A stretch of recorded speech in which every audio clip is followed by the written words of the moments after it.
America और Iran के बीच जारी तनाव और युद्ध को लेकर नए अपडेट्स क्या हैं? सीआईए के डायरेक्टर का अचानक रूस का दौरा क्यों होता है? और क्या ईरान ने इजरायल के प्रधानमंत्री बेंजामिन नेतन्याहू के दो में से एक बेटे की हत्या करने की कोशिश की है? अमेरिका ईरान पर जो आर्थिक प्रतिबंध लगा रहा है उसका असर क्या होने वाला है? क्या यही एकमात्र तरीका बचा है अब ईरान को घुटनों पर लाने का?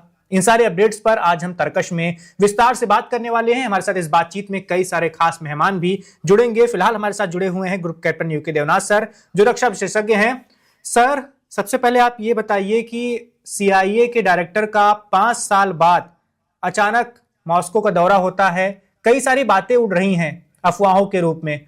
कुछ का कहना है कि पुतिन बड़ा एक्शन लेना चाहते हैं यूक्रेन के खिलाफ, इसीलिए उन्हें रोकने के लिए, समझाने के लिए सीआईए डायरेक्टर वहां पहुंचे हैं। कुछ का कहना है कि युद्ध समाप्त करवाने के लिए वो पहुंचे हैं। आपके पास क्या अपडेट है सर? हाँ वैभव जी, बड़ा ही इंटरेस्टिंग डेवलपमेंट है। अगर सीआईए मॉस्को में पहुंच रहा है और सीआईए के डायरेक्टर जो हैं अगर वो पुतिन से मिल रहे हैं और क्रेमलिन से मिल रहे, उच्च अधिकारियों से मिल रहे हैं, तो ये बहुत ही अद्भुत रोचक डेवलपमेंट है। अब जॉन रेडक्लिफ हैं, अ, शायद डोनाल्ड ट्रंप की जो वो दावा करते हैं कि उनकी दोस्ती है पुतिन के साथ, उसी का इस्तेमाल करते हुए उन्होंने जॉन रेडक्लिफ को भेजा है रशिया कि जाओ बातचीत करके आओ। अब बातचीत का दायरा क्या होगा इसके बारे में हम सबको सिर्फ आंकलन लगाना पड़ेगा, क्योंकि ना तो अमेरिकन मीडिया और ना ही रशियन मीडिया से कोई डिटेल्स आ रही हैं। लेकिन एक चीज का आकलन लगा सकते हैं कि सीआईए जो है जब भी वहां जाते हैं, सीआईए थोड़ा ऑनेस्ट एडमिशन करता है कि उनको क्या क्या मालूम है रशियन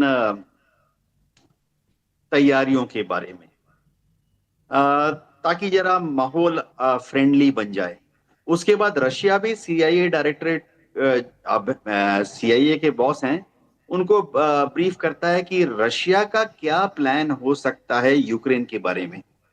ऐसा करके उभय पक्ष एक दूसरे के बीच में थोड़ी कॉन्फिडेंस बिल्डिंग करने की कोशिश करते हैं। रूस तो चाहेगा कि यूक्रेन के युद्ध जल्दी से जल्दी बंद हो जाए, लेकिन कहां बंद हो? जहां पर अभी तक रूस की फौजें पहुंची हुई, यानी रूस ने कमोबेश जो 4 प्रांत हैं, दोनेस्क, लुहांस्क, जेपोरोजिया, खेरसोन, अच्छा पहले 2015 से क्रीमिया पर तो कब्जा था ही, तो रूस चाहता है कि जल्दी से जल्दी सीज फायर हो जाए। इसी लाइन पर आज की तारीख में उभय पक्ष की फौज जहां खड़ी है उस लाइन पर एक लाइन ऑफ एक्चुअल कंट्रोल जैसा बन जाए। ये ब्रीफिंग वो सीआईए के डायरेक्टर को कर देंगे। सीआईए क्या करने की कोशिश करता है कि एक मैत्रीपूर्ण एनवायरनमेंट में वो पुतिन या पुतिन के जो सहयोगी हैं, हम पुराने समय में तो केजीबी का नाम सुनते थे, उनको सीआईए बताता है कि यूक्रेन की कितनी कैपेबिलिटी है, कि अमेरिका, इंग्लैंड, जर्मनी यूक्रेन को कितना वेपन सिस्टम्स और खासतौर से एयर डिफेंस मिसाइलें दे रहे हैं, यूक्रेन को पश्चिम नेटो के देश कितने ड्रोन और यूएवी या क्रूज मिसाइल दे रहे हैं, ताकि रूस पर एक दबाव तो नहीं करूंगा, लेकिन रूस समझ जाए कि यूक्रेन पुश ओवर नहीं है, इतना आसान नहीं होगा रशियन फौजों के लिए पूरब से पश्चिम दौड़ते दौड़ते नाइपर रिवर तक या कीव तक पहुंचना। तो इस तरह की बातचीत होती है। जी वैभव जी। बिल्कुल सर, अगले बड़े अपडेट की ओर आगे बढ़ते हैं सर। अमेरिका का कहना है ईरान युद्ध को लेकर कि अब हम सीधे सैन्य कार्रवाई के बजाय आर्थिक प्रतिबंध और कड़े करेंगे। ईरान की कमाई का जो भी जरिया अभी बचा हुआ है फिलहाल, उसे भी खत्म किया जाएगा। ईरान में जो आर्थिक दिक्कतें हैं वो और बढ़ने दी जाएगी, ताकि ईरान की जनता खुद ही ईरान के शासकों से कहे कि अब बस हो जाइए, रुक जाइए, अमेरिका से बात कीजिए। क्या आपके हिसाब से अमेरिका की अभी रणनीति सिर्फ यही है? हाँ वैभव, देखो डोनाल्ड ट्रंप जो हैं फाइनली अपनी एडवाइजर की बातें कुछ हद तक समझ गए हैं कि अमेरिका यह युद्ध ज्यादा लंबा नहीं खींच सकता। उसका बहुत बड़ा कारण है कि अमेरिका के पास जितने हथियार हैं, खासतौर से air defence missiles, cruise missiles, ये सब हथियार उसे यूक्रेन को देना है। दूसरा, फाइनली अमेरिका ने तो इस युद्ध में शायद इजराइल के बहकावे में आके हमला किया था। इजराइल ने, नेतन्याहू ने बहका दिया डोनाल्ड ट्रंप को ये कह के कि ईरान के पास एटम बम है। सबको मालूम था ईरान के पास कोई एटम बम नहीं है, लेकिन डोनाल्ड ट्रंप बहकावे में आ गए। तो अब क्या होगा? देखो, फौज से अगर नहीं हरा सकते तो दूसरा हराने का तरीका है कि आर्थिक प्रतिबंध। अब तक अमेरिका ज्यादातर क्या करता था? आर्थिक प्रतिबंध ईरान पर लगाता था। अब उन्होंने जरा उसको बढ़ा दिया है। उन्होंने कहा कि दूसरे देशों के ऊपर भी आर्थिक प्रतिबंध लगाएंगे अगर वो ईरान के साथ व्यापार करेंगे। बिल्कुल। तो भारत, चीन उनका प्राइमरी टारगेट लगता है, लेकिन भारत भी हो सकता है कि चीन अगर व्यापार करेगा ईरान के साथ, जिसका मतलब है चीन अगर ईरान से कच्चा तेल लाता रहेगा, तो फिर अमेरिका, डोनाल्ड ट्रंप जो हैं वो सोच रहे हैं कि चीन के ऊपर 100%, 50%, 25% टैरिफ लगा दें चीनी आयात पर।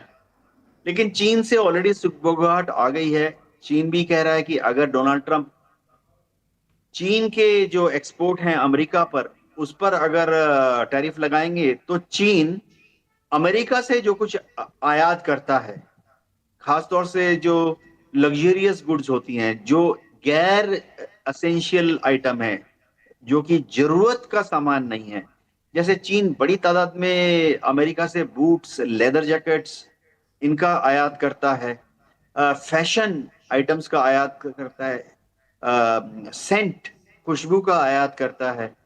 हम देख रहे हैं कि कोका कोला और पेप्सी सबसे ज्यादा कहाँ बिकती है? चीन में। हम देखते हैं मैकडोनाल्ड के बर्गर्स कहाँ सबसे ज्यादा बिकते हैं? अमेरिका से ज्यादा बर्गर चीन में बिकते हैं। तो चीन कह रहा है कि वो इस तरह के अमेरिकन वस्तुओं पर, चाहे वो गुड्स हो या सर्विसेज हो, चीन भी काउंटर टैरिफ लगा देगा। अभी तो एक और लेख आ गया है चीन से, जो कि ये कह रहा है कि अगर अमेरिका ने दबाव ज्यादा डाला तो फिर चीन रेयर अर्थ मिनरल्स जो हैं उनका एक्सपोर्ट अमेरिका को कुछ समय के लिए बंद कर देगा। जाहिर बात है, दुनिया के 70% रेयर अर्थ मिनरल्स पर चीन का ही दबदबा है। और अगर अमेरिका अमेरिका के पास स्टॉक है, स्ट्रेटेजिक रिजर्व वो मेंटेन करते हैं अगले 1-2 साल की requirement of rare earth minerals का जो। लेकिन अगर चीन ने वाकई रोक दिया तो अमेरिका फिर 1 या 2 साल के अंदर ही दुविधा में पड़ जाएगा, क्योंकि रेयर अर्थ मिनरल्स का इस्तेमाल करना पड़ रहा है इलेक्ट्रॉनिक सर्किट्स में चिप्स बनाने के लिए। तो वैभव, देखना पड़ेगा क्या हो रहा है। भारत पूरे मामले को भांपने की कोशिश कर रहा है, क्योंकि ऐसा ना हो कि चीन के ऊपर जो दबाव अमेरिका आज डाल रहा है, वैसा ही टैरिफ का दबाव अमेरिका भारत पर निकट भविष्य में डाल दे। जी बिल्कुल सर, अगले सवाल की ओर आगे बढ़ते हैं। एक चैनल है सर इजराइल का, उसको इंटरव्यू दिया है नेतन्याहू ने और उन्होंने दावा किया है कि उनके एक बेटे को मारने की कोशिश की गई है ईरान के द्वारा। ईरान लगातार नेतन्याहू हो, ट्रंप हो या उनके परिवार के लोगों को मारने की बात कहता रहा है, इनाम घोषित करता रहा है बकायदा। लेकिन क्या सच में ऐसी कोई कोशिश ईरान ने की होगी? क्या उसको इसका परिणाम अंजाम नहीं पता है? हाँ वैभव जी, ये जो बयान आया है इजराइल से नेतन्याहू के बेटे के, ये काफी अद्भुत बयान है, हास्यास्पद भी है। क्या इजराइल भूल जाता है कि जब उन्होंने 28 फरवरी को आयतुल्लाह खमीनी के घर में बम गिराए थे, एक नहीं दो नहीं, आकलन है करीबन 8, तो उसमें तो आयतुल्लाह अली खमीनी की बहू, 2 ग्रैंड चिल्ड्रन, एक नेफ्यू मतलब भतीजा मारे गए थे, और करीबन 30 से ज्यादा दूसरे लोग आहत हुए थे। आयतुल्लाह अली खमीनी के खुद के परिवार, रिश्तेदार, दोस्त आहत हुए थे। तो ऐसे में नेतन्याहू को अपने एक बेटे की चिंता हो रही है, बहुत ही हास्यास्पद चीज है। लेकिन वैभव जी, मैं आपको बताना चाहता हूं कि ईरान ने कभी भी ये पॉलिसी फॉलो नहीं की है, ना ऑफिशियली ना अनऑफिशियली, कि दुश्मन देश के किसी भी नेता को या उसके परिवार को या दुश्मन देश के किसी डिप्लोमेट को या दुश्मन देश के जनरल को, दुश्मन देश बोला तो अमेरिका और इजराइल, या जी। दुश्मन देश के किसी साइंटिस्ट को ईरान कभी नहीं नुकसान पहुंचाता है। देखिए वैभव, ये समझना पड़ेगा कि ये एक घटिया चीज मानी जाती है। हमारे कल्चर में भी फौज फौज के बीच में लड़ाई होती है, हजारों साल से हमारे यहाँ पर सभ्यता रही है। ईरान की भी हजारों साल पुरानी सभ्यता है कि दुश्मन के फौज से लड़ाई करते हैं, दुश्मन के सेनापति से लड़ाई करते हैं, दुश्मन के राजा से लड़ाई करते हैं, दुश्मन के परिवार के से लड़ाई नहीं करते हैं। भारतीय हजार साल के इतिहास में आप अगर आप देखें, आपको सैकड़ों ऐसे वारदात वो मिलेंगे, एग्जाम्पल, जहां दुश्मन के हराने के बाद दुश्मन के पूरे परिवार को संरक्षण दी गई थी, उनको सम्मान और इज्जत के साथ रखा गया था। ईरान में भी ऐसा ही है। देखिए, ये सारे अमेरिकन हैं, ये गल्फ कंट्रीज में किलबिल किलबिल करते रहते हैं, बतौर इंजीनियर, बतौर साइंटिस्ट, बतौर आर्म फोर्सेस एडवाइजर्स, बतौर टूरिस्ट, बतौर फाइनेंशियल एडवाइजर्स। तो ईरान को अगर, जैसे मोसाद करती है कि ईरान के जनरल्स को मार डालती है कहीं पर, मोसाद करती है कि ईरान के न्यूक्लियर साइंटिस्ट को मार डालती है कहीं पर, अगर ईरान ऐसा ही करना चाहता तो पिछले 10 साल में, 5 साल में, 2 साल में, आई मीन युद्ध लड़ने के पहले और 1 मार्च के बाद, तो कितने बार ईरान अपने एजेंट्स को भेज के गल्फ कंट्रीज में ही दर्जनों अमेरिकन को मार सकता था, दर्जनों इसराइलीज को मार सकता था। लेकिन ये कल्चर, ऐसा व्यवहार ईरान में ऑफिशियली अनऑफिशियली नहीं है।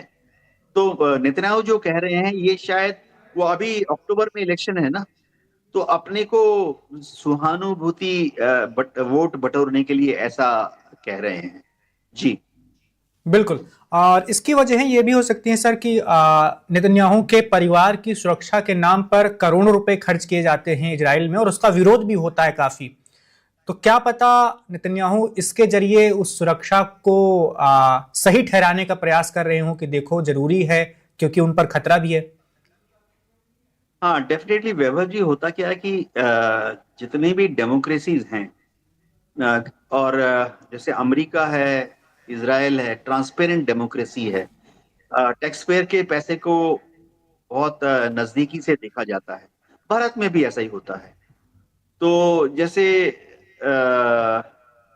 डोनाल्ड ट्रंप के सिक्योरिटी के लिए वहां पर स्पेशल फोर्सेस तैयार हैं, एफबीआई और स्पेशल सिक्योरिटी फोर्स काम करती हैं। बिल्कुल। इजराइल में भी ऐसा है। भारत में भी एक प्राइम मिनिस्टर, प्रेसिडेंट, इनको प्रोटेक्शन देने के लिए एक स्पेशल ग्रुप होता है। तो वो खर्चे का ब्यौरा डेफिनेटली अंडर स्क्रूटिनी होता है। अब उस पे ज्यादा खर्चा क्या हो रहा है, क्या विरोधी पार्टियां उस पर एतराज कर रही हैं? अभी इजराइल में क्या हो रहा है कि जो विरोधी पार्टियां हैं, 5 मेन पार्टियां हैं, पांचों की पांचों बिखरी हुई हैं। और देखिए, अक्टूबर में अगर इलेक्शन है तो महज 1 महीना बाकी है, सितंबर का महीना ही मात्र बाकी है। पांचों विरोधी पार्टियां अभी तक एकजुट नहीं हो पाई हैं। तो अगर विरोधी दल एकजुट नहीं होंगे तो फिर से उनकी जो पार्लियामेंट है, नेसेट, उसमें फिर से लिकुद पार्टी ही सबसे बड़ी पार्टी बन जाएगी। वैसे बता दूं कि नेसेट में 120 सीटें होती हैं, और नेतन्याहू की जो पार्टी है, लिकुद पार्टी, उसके उसमें से 34 लोग। तो 60 का आंकड़ा चाहिए सरकार बनाने के लिए। लेकिन बाकी जो 26 हैं, वो नेतन्याहू ने इधर उधर से एक्सट्रीम राइट विंग ज्यू पार्टीज को पकड़ा हुआ है। बहुत ही कट्टरवादी पार्टियां होती हैं, एक्सट्रीम ज्यू, जो कि मुसलमानों को हेट करती है, उनकी मदद से वो चला रहे हैं अपनी सरकार। तो ठीक है। जी बिल्कुल सर। अगले सवाल की ओर आगे बढ़ते हैं सर। मक्का पैक्ट में शामिल होने की बात कही जा रही है ईरान के एक अधिकारी ने पिछले दिनों दावा किया था कि न्योता उन्हें भी मिला है, वो इस पर विचार भी कर रहे हैं, यानी ईरान के अधिकारी, आईआरजीसी के लोग। क्या सच में ऐसा कुछ हो रहा है या सिर्फ ये बढ़ चढ़कर किया गया एक दावा है ताकि दबाव बने अमेरिका पर और ज्यादा? हाँ वैभव जी, देखिए ये ऐसी रिपोर्टें काफी आ रही हैं कि ईरान को भी मक्का एग्रीमेंट में ज्वाइन करने के लिए न्योता दिया गया है। इन दावों में कितनी सच्चाई है उसकी पुष्टि करना मुश्किल है। अब देखिए, ईरान में कुछ लोग कह रहे हैं हमें इनविटेशन मिला है, लेकिन ऐसे किसी गठबंधन का कोई स्ट्रेटेजिक फायदा तो है नहीं, क्योंकि तुर्की का दुश्मन कौन है? ग्रीस। सऊदी का दुश्मन कौन है? कोई भी दुश्मन नहीं है, मान लेते हैं ईरान। और पाकिस्तान का दुश्मन कौन है? कोई भी नहीं है। अफगानिस्तान से तो ठीक है, बॉर्डर में टेंशन है, लेकिन पाकिस्तान की असली दुश्मनी भारत। तो कॉमन एनिमी नहीं है। ईरान का दुश्मन कौन है? कोई भी नहीं है, सिवाय अमेरिका के और इजराइल के। तो ऐसा गठबंधन जिसमें कॉमन एनिमी नहीं है, वो गठबंधन थोड़ा बनाना और चलाना मुश्किल होता है। तो एक सेकंड के लिए अगर मान भी लिया जाए कि ईरान इस गठबंधन को, मेका एग्रीमेंट को ज्वाइन कर लेता है, तो ईरान को क्या फायदा? ईरान क्या कल बोलेगा कि चलो चारों देश मिलकर इजराइल पर या अमेरिका पर हमला करते हैं? ना सऊदी राजी होगा, ना तुर्की राजी हो सकता है। तुर्की तो नेटो का मेंबर है, सऊदी भी अमेरिका का दोस्त है। सऊदी तो अभी अब्राहम अकॉर्ड साइन करने के लिए बहुत तत्पर है, बेचैन है इजराइल के साथ साइन करने के लिए। तो कोई क्लियर आइडेंटिफाइड कॉमन एनिमी नहीं है चारों देशों का। तो ईरान को जो इनवाइट दिया गया है वो ऐसा ही है जी। बिल्कुल सर। पिछले दिनों सर पाकिस्तान के जो सेना प्रमुख हैं आसिम मुनीर, उनका तेहरान का दौरा भी हुआ है। क्या अमेरिका की ओर से कुछ नए ऑफर भी दिए गए होंगे ईरान को समझौते को लेकर? यह दौरा किस लिए हुआ होगा? पाकिस्तान इस दौरे के जरिए, या वो ईरान से भी करीबी दिखाता है, अमेरिका से भी? पाकिस्तान अभी क्या सोच रहा है, वो क्या हासिल करना चाहता है? जी हाँ वैभव जी, इसमें कोई शक नहीं है कि जब आसिम मुनीर गए हैं ईरान, तो मामला तो थोड़ा बड़ा है, सीरियस भी है। और इसलिए भी सीरियस है क्योंकि अब प्रैक्टिकली आसिम मुनीर, उनका जो 27वां संविधान का अमेंडमेंट हुआ है पाकिस्तान में, उसके बाद Asim Munir practically de facto Pakistan के विदेश मंत्री हैं। आसिम जी। मुनीर पाकिस्तान के डिफेंस मिनिस्टर हैं। Asim Munir de facto prime minister भी हैं। तो ईरान गए हैं, एक चीज तो पक्की है कि किस तरह से ईरान और पाकिस्तान के बीच में जो रिश्ते हैं उनको स्टेबलाइज किया जाए, फ्रेंडली रखा जाए। क्योंकि ईरान भी चाहेगा कि कम से कम उसका एक पड़ोसी मुल्क पाकिस्तान, उसके साथ टेंशन ना हो।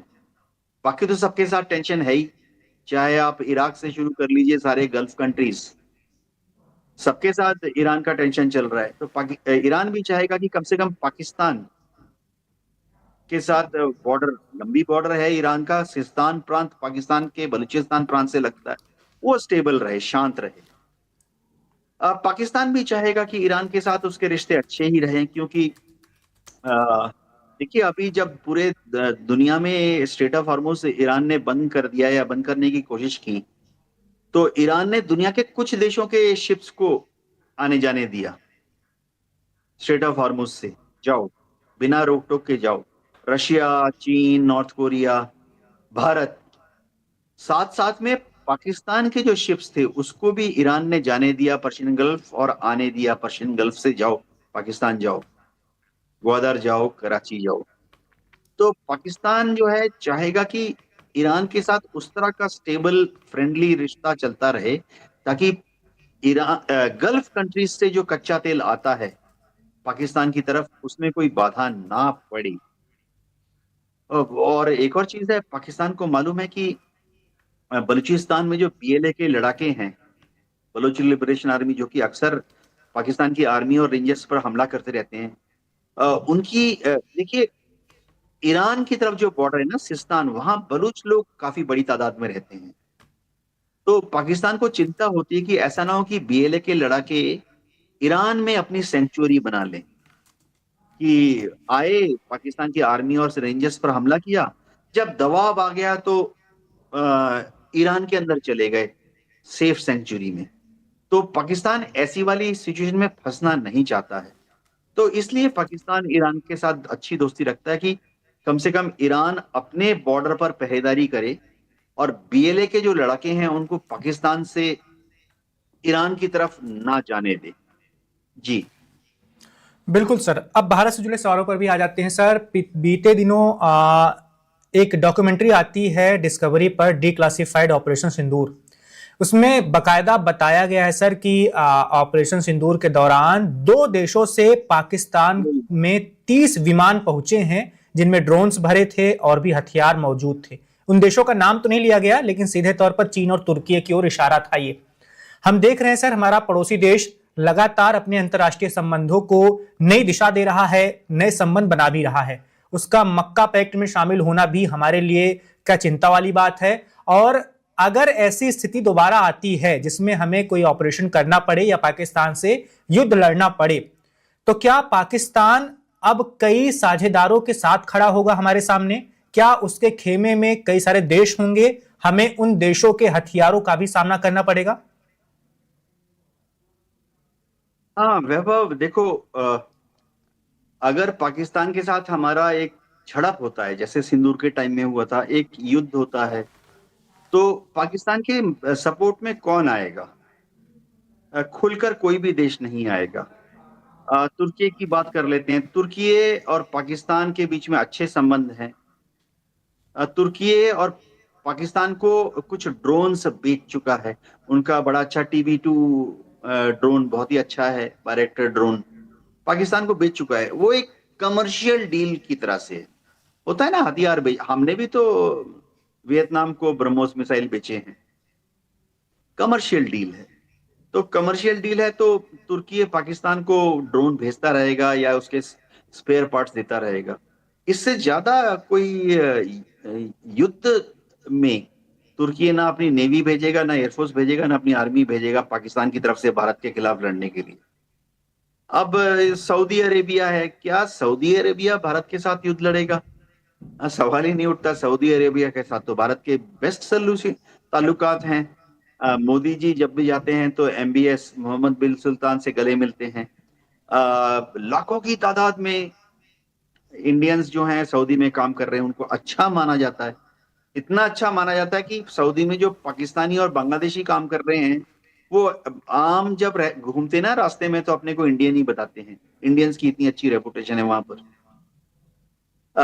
सऊदी और इंडिया का तो ट्रेड भी अच्छा है, करीबन $30 बिलियन, $40 बिलियन। सबसे बड़ी बात है कि सऊदी ने एक ग्रैंड प्रोजेक्ट बनाया है जिसके तहत वो $100 बिलियन का इन्वेस्टमेंट भारत में कर रहे हैं इंफ्रास्ट्रक्चर प्रोजेक्ट्स में। तो सऊदी कभी भी भारत के खिलाफ अपनी आर्मी नेवी एयरफोर्स को नहीं भेजेगा। हाँ, चुपके से। अब पाकिस्तान गरीब मुल्क है, सऊदी के पास बहुत पेट्रो डॉलर्स है। पर्दे के पीछे से सऊदी पाकिस्तान को थोड़ा आर्थिक मदद दे सकता है कि ये ले लो $500 मिलियन, खुश रहो। लेकिन उस पैसे से पाकिस्तान उस वक्त युद्ध के समय से क्या खरीदेगा? आप औचक कहीं से भी टैंक तो हवाई जहाज नहीं खरीद सकते हैं। तो अगर सऊदी फटक से चुपके से $500 मिलियन दे भी देता है, चलो $1 बिलियन भी दे देता है पाकिस्तान को, तो उससे पाकिस्तान क्या खरीदेगा? पेट्रोल, डीजल, खाने का सामान, दवाइयां। जी बिल्कुल सर, एक आखिरी सवाल, क्या हमें भी ऐसे किसी गठबंधन को लेकर गंभीरता से विचार करना चाहिए? कुछ ऐसे देशों के साथ हाथ मिलाना चाहिए या आधिकारिक तौर पर अलायंस का ऐलान करना चाहिए? वो देश कौन से हो सकते हैं? एक नाम तो स्वाभाविक तौर पर इजराइल का आता है। उनके अलावा कौन कौन हमें आपात स्थिति में, युद्ध वाली स्थिति में सीधे तौर पर, फौरी तौर पर मदद दे सकता है? हाँ वैभव, देखो भारत सरकार ने पुराने जमाने में नाम होता था NAM, नॉन अलाइंड मूवमेंट।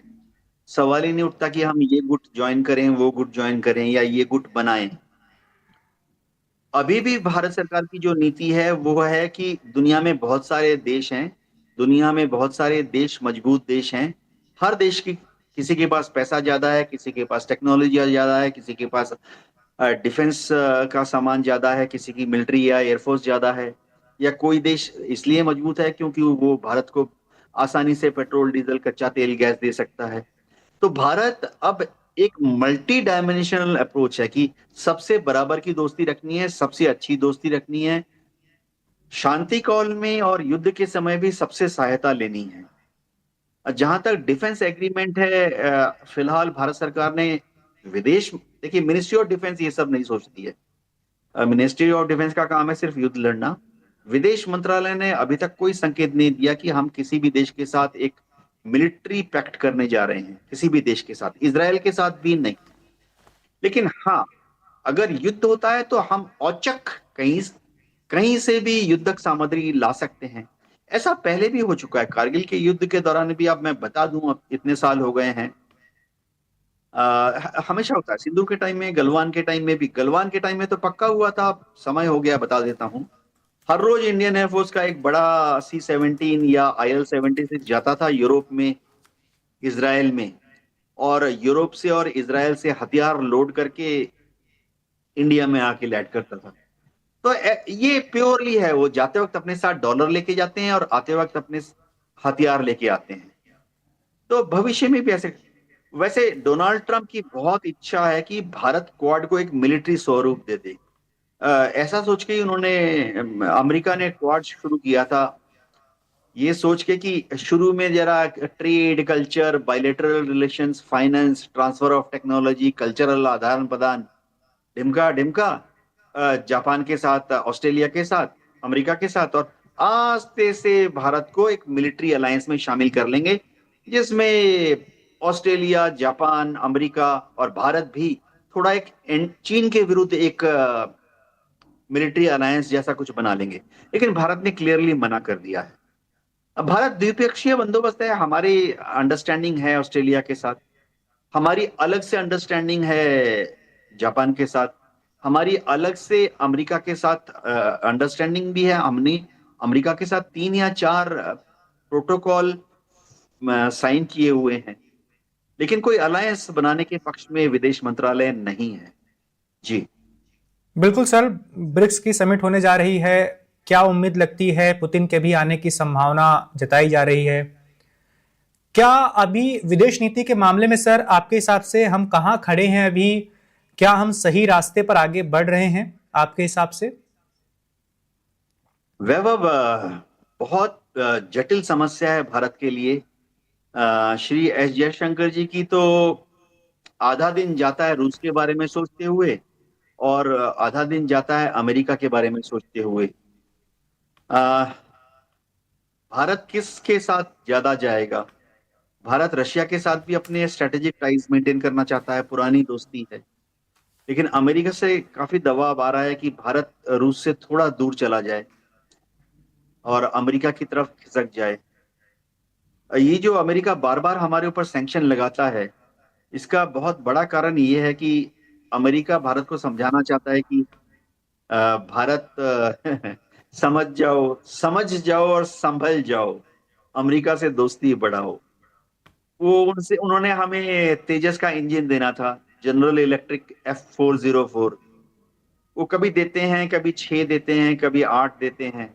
वो कॉन्ट्रैक्ट के हिसाब से एक साथ उन्होंने जो हमें 150 देने थे, नहीं दे रहे हैं।